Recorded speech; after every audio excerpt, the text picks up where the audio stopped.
using the exponent properties and the radical properties, we can simplify a lot of more of our expressions. Now, some of them we can use either one. We can either use exponent properties or the radical properties, and I'd like to show you some examples of each. So, for example, our first one is 16 to the 3/4 power. Now, if we're going to just use exponent properties, if you notice, 16 is actually, we can simplify that and put that into exponent form, because 16 factors to 4 times 4, which factors to 2 times 2 times 2 times 2. And because we have that, we can write 16 as 2 to the 4th. And then we're going to take it to the 3/4 power. And a power raised to a power, we can multiply those powers. So then we get 2 to the 4, and I'm going to put it over 1, times 3/4. And I put it over 1 so we can multiply our fractions. And multiplying fractions, we can do a little cross-canceling of the 4's, and I'm left with 3 over 1. So I end up with 2 to the 3rd power, which equals 8. 2 times 2 is 4, and 4 times 2 is 8. So my answer is 8. So 16 to the 3/4 powers is actually 8. Now, if I did that with using the radical, what I would do is the same idea. I'm going to change it first to the radical. So I have 16, and I'm going to say that is the 4th root, and 16 to the 3rd power. Now, once again, though, I'm going to realize that 16 is really 2 to the 4th. So I'm not really doing that much differently. I've got the 4th power, so I have 2 to the 4th, to the 4th, to the 3rd. And remember, I can multiply my powers here and say, well, 4 times 3 is 12. So I have the 4th root of 2 to the 12th power.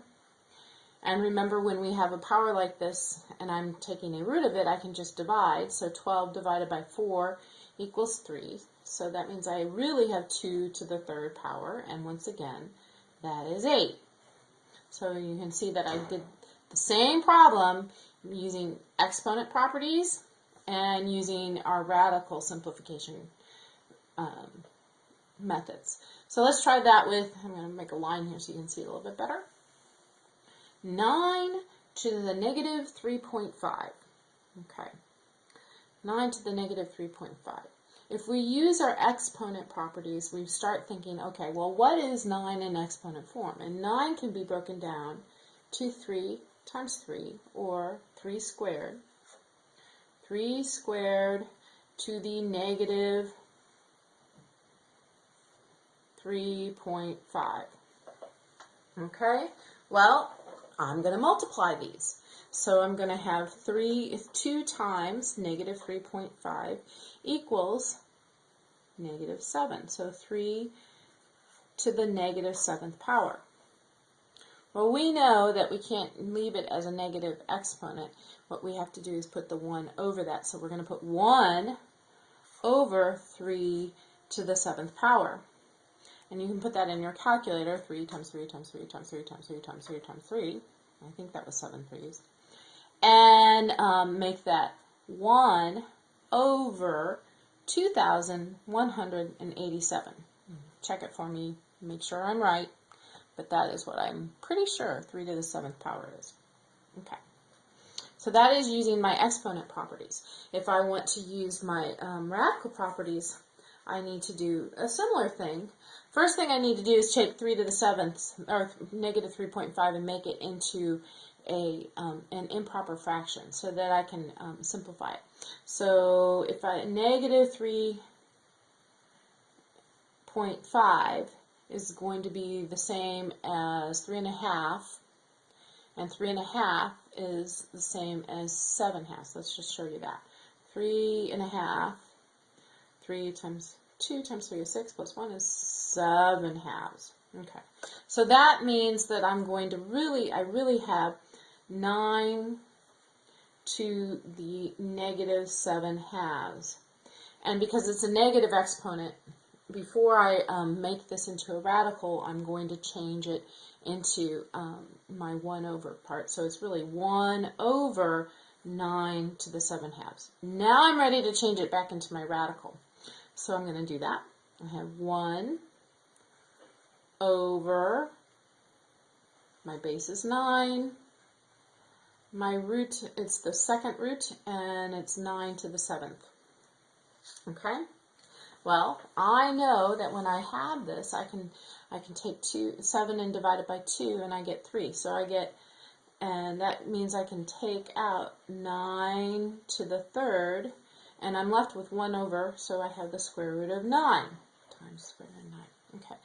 Well, you know what the square root of 9 is. It's 3. So really, I have 1 over 9 to the 3rd times 3. So 9 to the 3rd, that's 9 times 9 times 9. 9 times 9 is 81. And 81 times 9 is 729. You can check that one on your calculator, or better yet, just do it on the side of the paper. Okay, so 9 to the 3rd is 729 times 3, and you multiply that out, and guess what you get? I bet you know, 1 over 2,187. So once again, it doesn't matter whether, in this case, it doesn't matter whether you use the exponent, your exponent properties to simplify, or your radical properties to simplify. And I would just do whichever one you feel more comfortable with, that you feel you're better at. A lot of times I like the exponent properties because it's easy to remember. I'm taking a power to power and multiply the powers. However, that usually means that you're going to be working with fractions. So if you're not comfortable with that, you might want to go back to your radicals. Okay, so some of the problems, though, you need to use a little bit of both. So here's an example of that. I have the quantity negative 8x square root of xy all raised to the 2/3 power. Okay, so this one I'm actually going to use a little bit of both. I'm going to use some of my exponent properties and some of my radical properties. And the thing to remember with this is that you can do that. They're interchangeable, and that you can kind of throw one in here as long as you're following along and doing each step. You can use both types of properties in the same problem. So let's look at here. Okay, so this one, what I know is that my exponent property tells me that if I have anything to the 2/3 power, I can make everything to the 2/3 power under here. So I have negative 8 to the 2/3. I have x, and put a little times there, that's a times, x to the 2/3. I have the square root of xy. Now I'm going to just put those together because they already are kind of to the 2/3 power. Okay.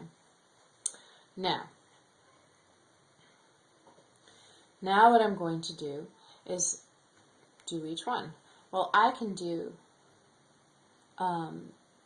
this one because I know that x, I can take this one and make it into a radical at this point. So I'm going to say negative x, negative 8, and I'm having a 3rd root and squaring it. Okay, I'm going to do that one that way. I'm going to leave this one to the 2/3. My x to the 2/3 for now. And I'm going to change these into my my rational exponent. So the square root becomes 1/2. So I have x, y to the 1/2, another parenthesis, to the 2/3. Okay, so all that's being multiplied together. It's kind of like taking this apart and then putting it all back together. Sometimes when I do this, I go through and I figure out the 8 part first, and then I'll figure out the x part, and then I do them individually until I can't simplify anymore, and then I start putting them back together.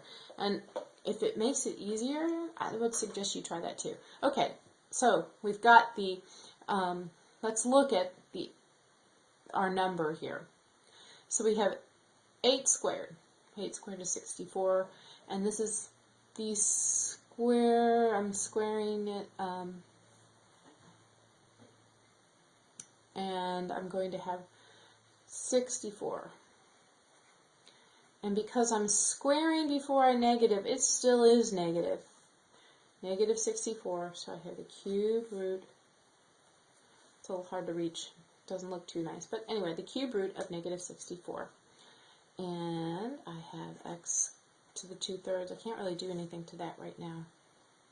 And this one, I have a power to a power, so I can multiply 1/2 times 2/3. 1/2 times 2/3. Cancel out the 2's, I get 1/3. So x, y to the 1/3. Okay.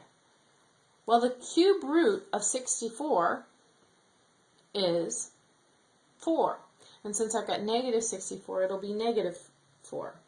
So my cube root of that is negative 4. Okay? That's all I have right there. So that's done. Now I'm looking at my property that says, my exponent property that says I can take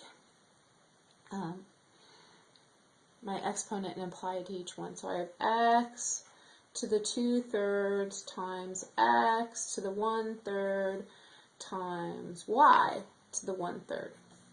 Well, now I have same base here, so I can add my exponents. 2/3 plus 1/3 is 1, or 3/3 is 1. And that means I have negative 4 times x, and I still have y to the 1/3, and I can't do anything with that. So my final answer ends up being negative 4x y to the 1/3. Now if I wanted to, if it called for it, I could change that y back to that radical form. So I would have negative 4x cube root of y, because it's 1/3, that's there's cube root of y. Either way works. But notice I used both some of my radical properties and some of my exponent properties. All right. I'm hoping that you are understanding this, so I have a got it for you. And once again, these are examples at the end, and if you haven't done this yet, I'd like you to copy these. Go ahead, copy these problems down, pause the video, try them on your own, and see if you end up with the same answers I do. I want you to remember here that in simplest form, though, expressions don't have negative exponents, and they also don't have radicals in the denominator. Because this is going to come into play on at least one of these that you have to do. All right, go ahead and pause your video. Hopefully this helped clear up rational exponents, and I'll see you in class.